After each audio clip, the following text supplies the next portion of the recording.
गुरुपादुकास्तोत्रं जगज्जनिस्थेम लयालयाम्यामगण्य पुण्योदय भाविताभ्यां त्रयी शिरोजातनिवेदिताभ्यां नमो नमः श्रीगुरु पादुकाभ्यां विपत्तमः स्तोम विकर्तनाभ्यां विशिष्टसम्पत्तिविवर्धनाभ्यां नमज्जनाशेषविशेषदाभ्यां नमो नमः श्रीगुरुपादुकाभ्यां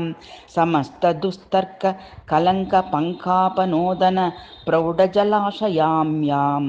निराश्रयाभ्यां निखिलाश्रयाभ्यां नमो नमः श्रीगुरुपादुकाभ्यां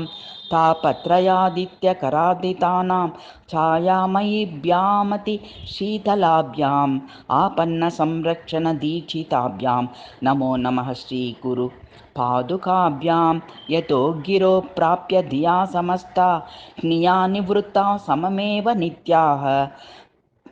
ताम्यामजेशाच्युत भाविताभ्यां नमो नमः श्रीगुरुपादुकाभ्यां ये पादुका